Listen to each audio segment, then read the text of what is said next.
The views and opinions expressed in the following program do not necessarily reflect the views or opinions of the City of Annapolis.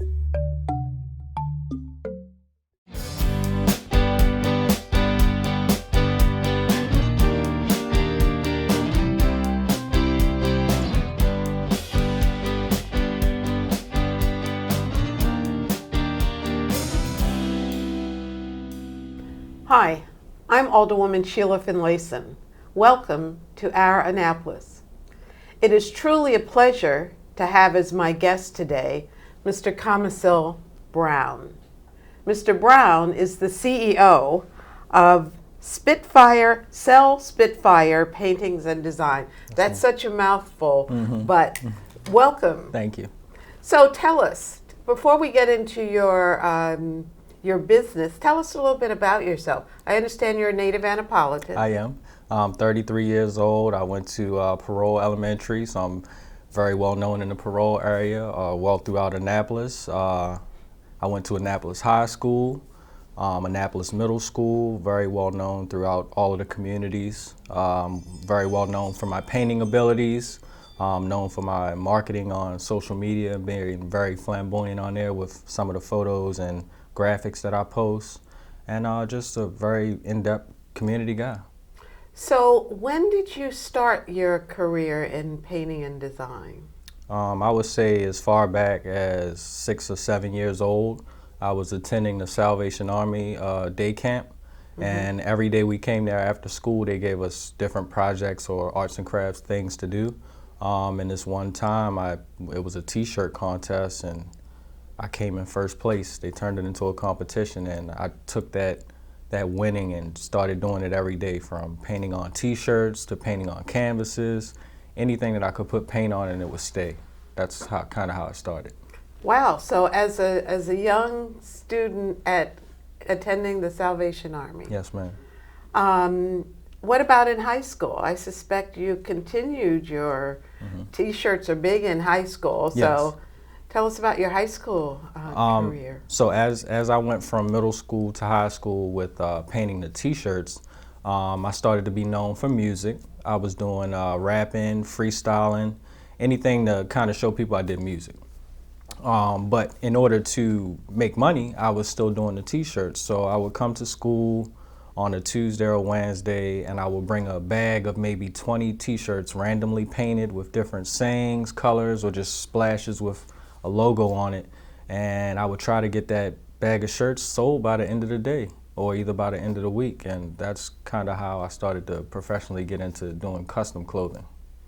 So you sold your t-shirts to your high school friends. Yes, ma'am. Did you have a following? I mean, did the same people come back each time you brought shirts in, or? Well, it started out that way with friends and people who've known me growing up buying them, but to my surprise, as the word started getting around, I would be in gym class and a random person that I've never formally met would come up and say, "Hey, do you have any more shirts left, or can I check out what you have?" And that turned into organic sales and new friends. Well, that's awesome. So you've been an entrepreneur seems like for forever. Yes. After high school, what did you do? Immediately after high school, not even getting a chance to enjoy the summer, I went straight to the Art Institute of Atlanta. Got right into the summer classes and got right away. I didn't want to leave too much time there to stop my growth or even stop my momentum. So I went straight to the Art Institute and got fully focused into my schoolwork, and the rest is history from there. So did they recognize your ability? I mean, the Art Institute of Atlanta is very well known. I'm sure you just didn't walk in. Right. So how did you connect with them? That's a good story to get into. It was a tough transition, and not really tough as being hard, but something that I wasn't used to, coming from a small town like Annapolis, where I'm very well known by everybody in the city, to go into an even bigger city like Atlanta and not know one soul. So, and then not to mention that my whole school is flooded with creative talent, from video, graphic design like myself, there was interior design, animation, you name it. Like any form of art was at my school. So I had a lot of competition if we're talking about being known to work through. But one thing I did to stand out from the rest was bring my creative talent that I was already doing in high school. I made it so it looked very professional, whether it be adding packaging, tags, just showing people that I was different than your average t-shirt salesman. And then people really started to pick up on who I was because of my professionalism outside of just the artwork. So, and that came from really just Atlanta. Atlanta is a place where black people is very professional and very well put together when you're talking about business and even in regular life. So I took that with meeting all of the people that I met, whether it be regular person or business owner, and I just started to implement those things.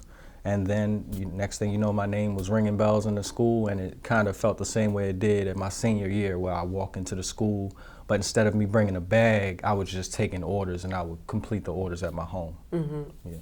So at your home, you must have had quite a bit of equipment then. Yeah. Well, back then I actually didn't have any equipment. It was all T-shirts and paint. No equipment. By like hand? Yeah, everything No was stencils or anything? So when people came to me and asked for bulk orders, it was kind of hard for me to fulfill. So I tried not to overwhelm myself. I kept them at a certain minimum.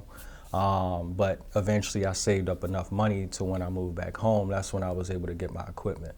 But yeah, my dorm room was pretty packed with T-shirts and flooded with paint. I tried to keep as many blankets or sheets down so I wouldn't mess up the floor and they take it out of my student loan. But for the most part, it was, very well put together with shirts and paint. Well, I know that you didn't go to Atlanta alone. I think some of your friends, or at least one that I recall, followed you to Atlanta. Yeah, I would say I dragged them down there. Okay. Yeah, my friend Montre C., best known as Trader Kid, he was 1 year younger than me, but we always had the plan to take our music career and expand them to a place where it was more open and well received, and at the time, Atlanta was the hottest place you could go for music. So once, he told me he graduated, I congratulated him, and I gave the offer to him to move down to Atlanta with me and to continue our music careers. He came right away after speaking to his parents. And we were down there working on a mixtape together. I was just teaching him the ropes about getting around the city. I think he stayed down for about 8 months with me until it got a little bit hard on both of us financially and we had to come back. But he definitely made my journey in Atlanta a lot fun because up until he came, I was there alone. So he made it a lot better. So when the both of you returned to Annapolis, then what happened? Again, we took what we learned in Atlanta from handling business and being professional. We wanted to bring that to Annapolis because when we left from Annapolis, we felt like Annapolis was missing a few things in our community as far as how to operate a recording business. So by being in Atlanta where, a lot of successful recording companies are, we felt we brought those techniques and those things here. We opened up a store on Gibraltar, and in that store we were, not only was it a store, it was a recording studio, a store where you can buy the custom T-shirts, and we had another friend of ours come in to do tattoos and haircuts. So it was literally a one-stop shop for anything that you would need. And we just could continue to do that until our lease was up. Okay, so you guys are in business.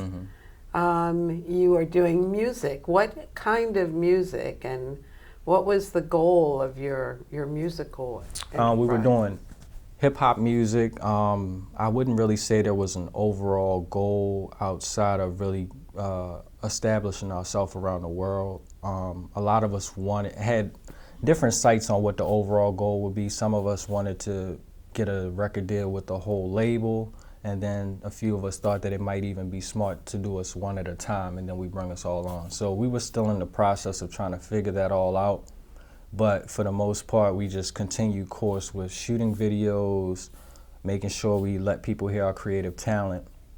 At the time, our website was really doing huge numbers as far as visitors coming, so I would feel like that's where we got a lot of our relevant fans from, because Facebook wasn't really that big at the time, or Instagram, so we just used our website. We made sure we put the website on our CDs, our shirts, everything to really promote that. and we were doing shows, which was keeping the lights on and giving our friends that didn't rap jobs, whether that be to come up and act as security or just to keep things organized from a management standpoint. So it was pretty cool to just see us kind of go up that ladder and then hire all of our group of friends as well. So your group of musicians, who was part of that group and how many of them?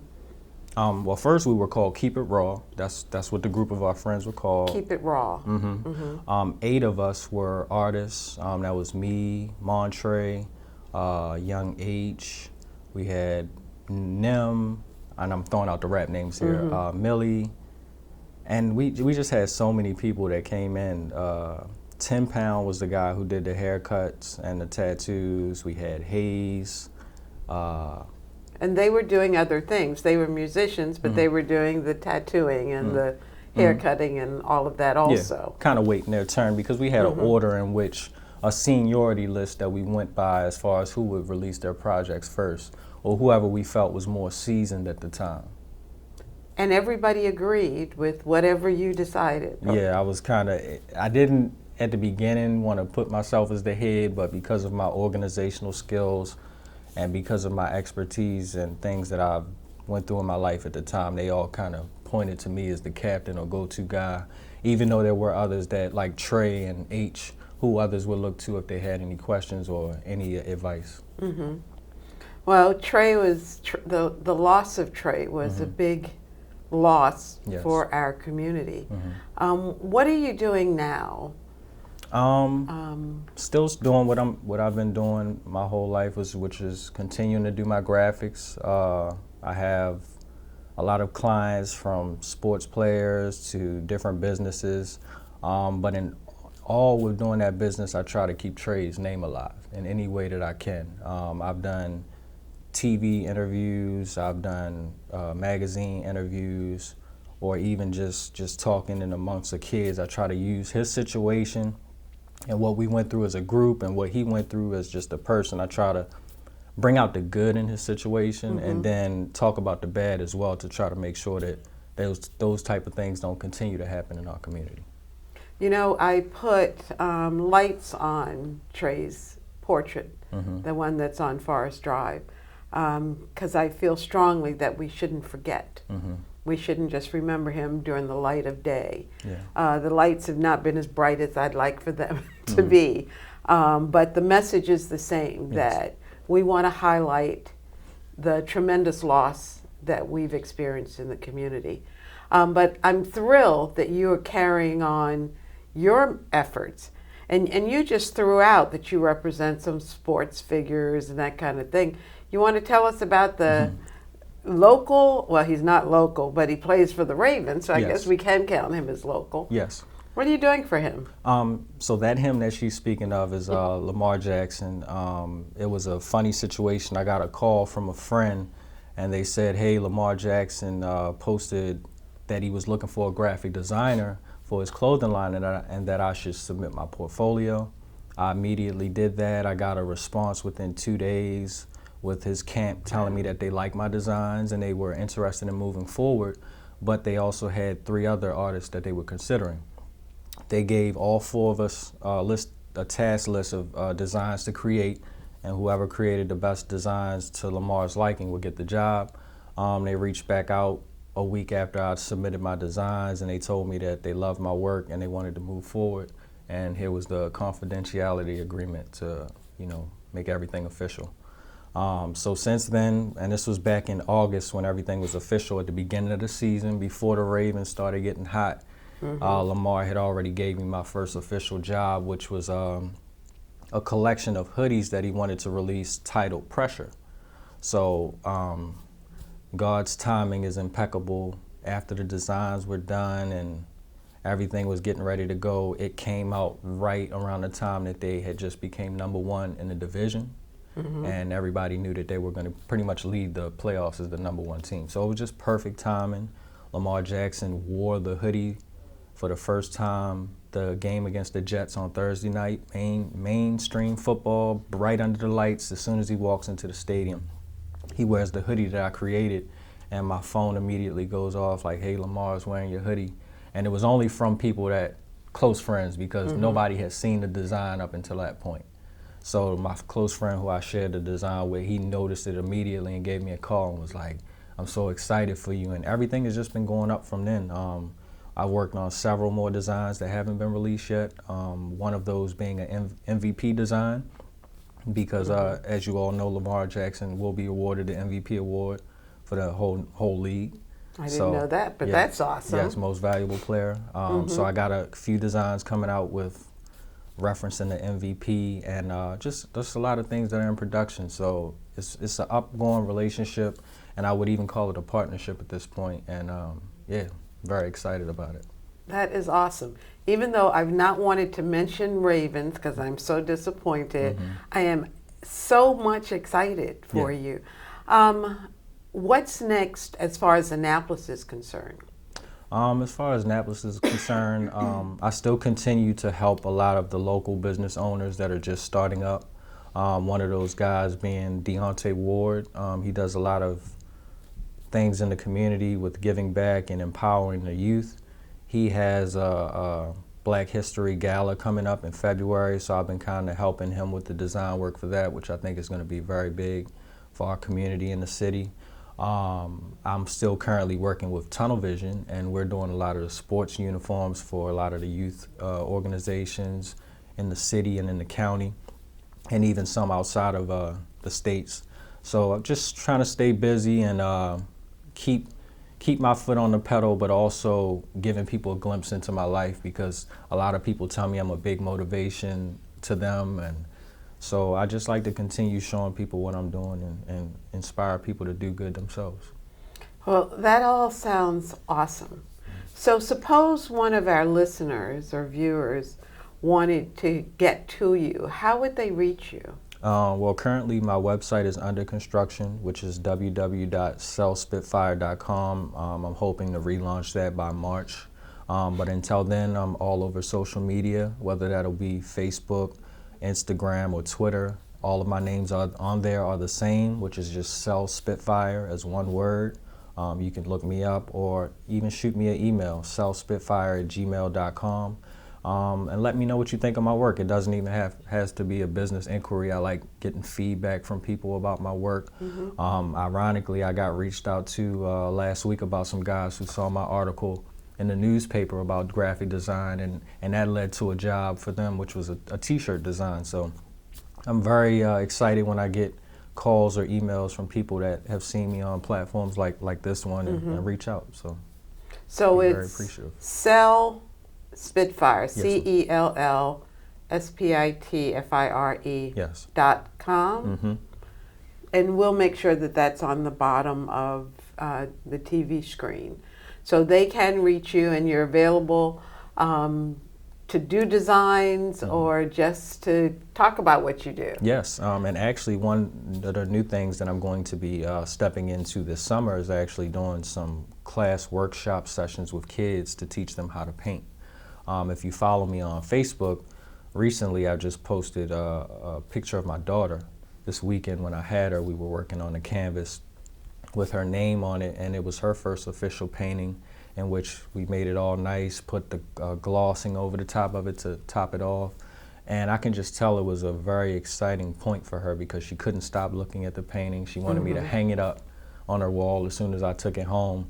And the good thing, it had 800 likes on Facebook, and majority of those likes and comments were from people that wanted me to do the same thing with their kids.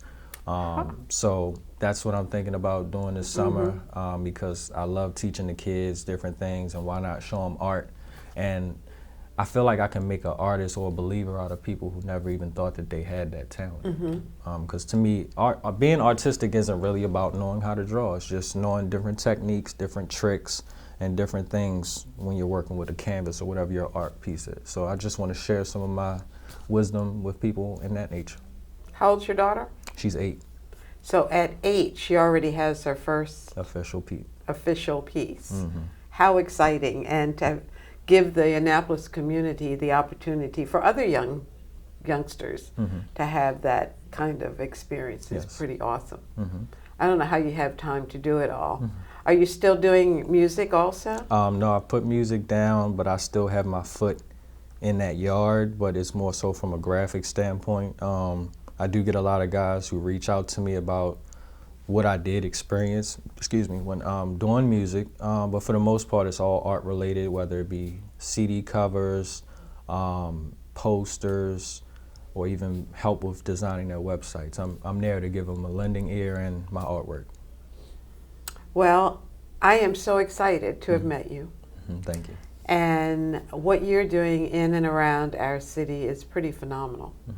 So I hope you continue to share your talents, and especially as you reach out to the young people to develop their talents, so that there will be some other young person sitting in that seat in a year or two talking about their experiences and their successes.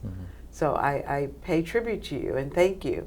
And I would hope that everyone would check out your website and your designs, because it's pretty awesome. I've seen some of your work. Thank you. And I am quite impressed. So I want to thank you. Thank you. For being here with me today. Is there anything else you'd like to add for our listening audience? Well, I just thank everybody for watching, and thank you for the opportunity, and you continue to do the great work that you're doing in the community. Anytime your name pops up, it's always good news or, good notes. So thank you for doing what you do. Well, thank you. It's a pleasure. So again, this is Alderwoman Sheila Finlayson with Mr. Commissel Brown, and we say signing off until the next time.